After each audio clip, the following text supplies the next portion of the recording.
Hello, this is Jaswin from Hola World. So, in today's video, we'll be covering how to select a university in Australia in 2024. There are many things to consider. So, we'll first delve into the tier system. So, tier system is something what Hola World introduced. So, this is a method in which we classify universities into four segments. So, tier 1 universities are basically the top 10 universities in Australia. So the next tier is called medium tier universities. So that is 13 universities belongs to this category. And then we have tier 3 universities, also called as cheapest universities. We have around 14 universities in this segment. And then we have private universities, which is the tier 4 universities, about 6 universities. So altogether it makes 43 universities, and out of this 43, the public universities, if you deduct public universities are 30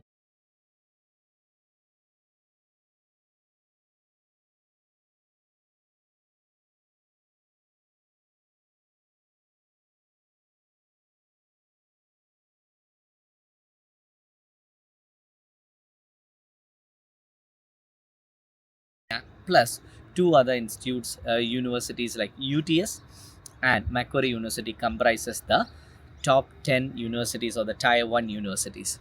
So what's the specialty of these universities? So in QS, according to QS ranking, all of these 10 universities are below 130 world ranking, which is very great, right? So the best universities of Australia, the UNSW, University of Melbourne, etc., does come into the category of top 20 universities in the world.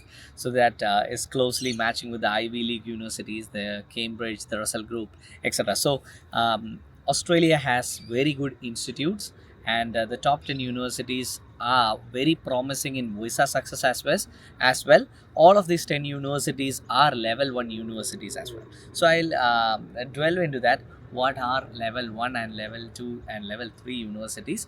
So first of all, we'll just finish this topic, tier 1, 2, 3 and 4. So the average tuition fees of a tier 1 institute or university is 20 lakhs per year.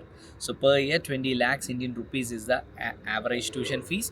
If you would say in Australian dollars, it's about $40,000 per year.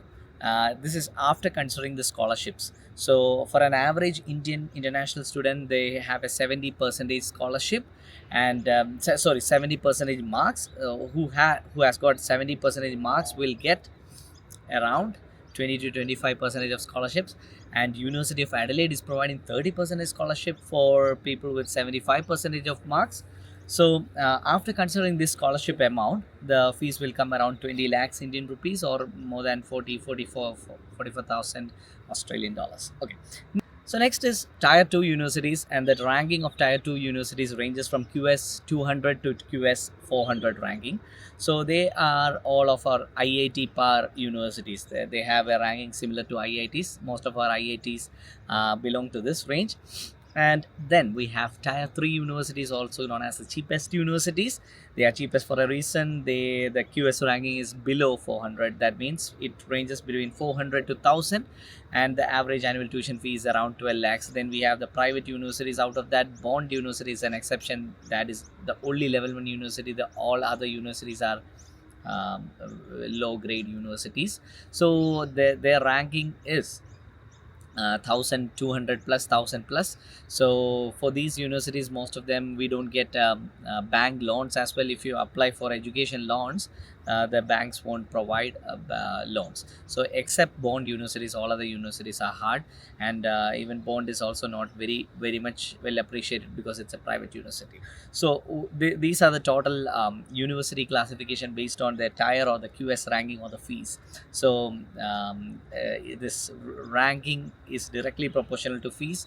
That is how you can identify. So where does your financial capacity comes into picture? Like where is what is financially viable for your sponsors? Just understand that and then decide the tier. So next classification that we are going to delve into is level.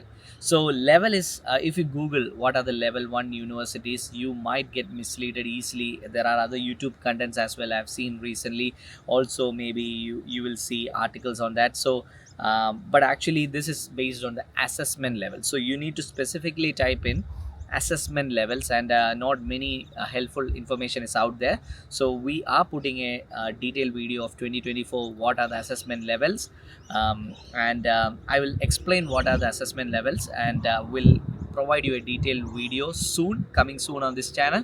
So level 1, level 2, level 3 classification is made on the visa success rate, or uh, the case officers of the DHA, Department of Home Affairs, are the ones who grant student visa or any other visa.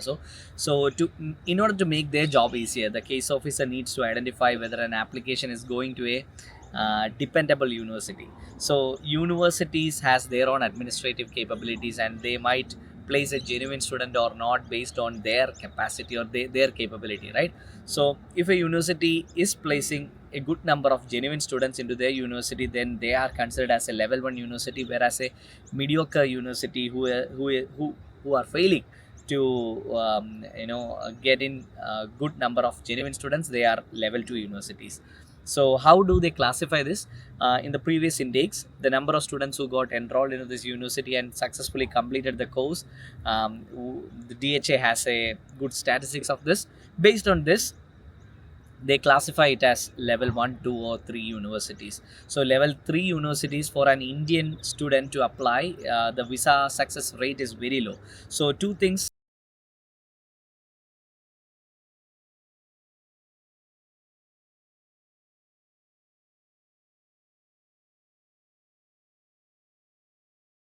master visa grants you get in level 1 universities. Also, the percentage of visa success with level 1 universities is high. So I always urge Indian students to apply to level 1 universities, and that is the success of whole our world as well. In the last intake, the average visa success of Indian students was around 50 to 60 percentage. Surprisingly, that is too low, but Hola World could secure a 98 percentage visa success only because of selecting level 1 universities and with a high quality statement of purpose, or the GT statement. So these are the two things that contribute to your visa success. So there are also the financial capacity checks that you need to show. So we'll give more details on that on a coming video. So the next section is category wise classification. So based on the geographical location of your university where you are studying, that determines which category you belong to. So category 1, category 2, category 3. Category 1 locations are Sydney, Melbourne, Brisbane. Category 2 are regional cities like Adelaide, Perth, the Australian capital, which is Canberra, etc. And category 3 location are remote areas like Darwin, Wagga Wagga, Bendigo, Shepparton, etc. So each university has multiple campuses. For example, Deakin University has 3 campuses, one in Burwood, which is close to Melbourne City. So that belongs to category 1. Whereas the main campus of Deakin is um, Geelong, the waterfront campus, which is the oldest campus of Deakin University, that belongs to category 2 area, that is Geelong. And category 3, Warrnambool. Warrnambool is the third campus, and that is a regional area, far more regional from Geelong, which is a category 3 area. Now, what is the importance of category 1, 2, 3? Category 1 areas are like Mumbai or Cochin. So there, the part-time job opportunities are high, the living cost is high, the rent is high, but the salary is also high. So that is the good part.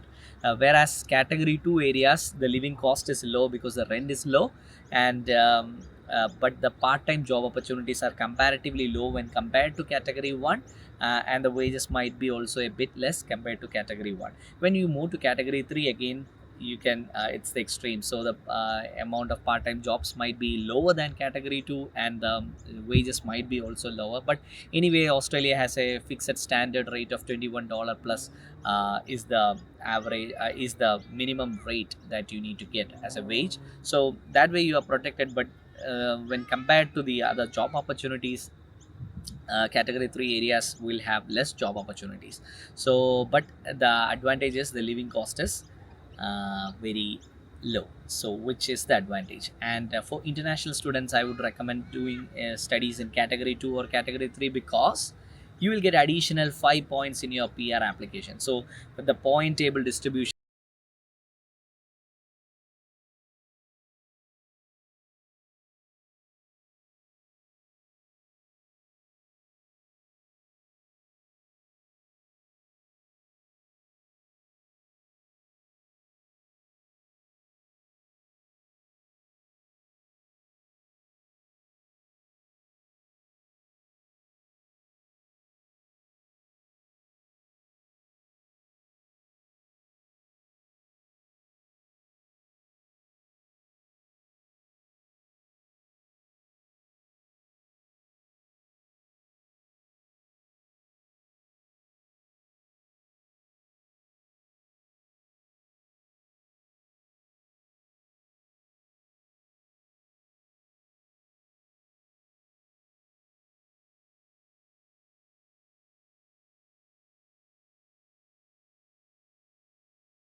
So that's all the three important factors that contribute to your Australian university selection. And one more point to add, the category wise classification will also determine your stay back period. Let me explain that for the Indian student.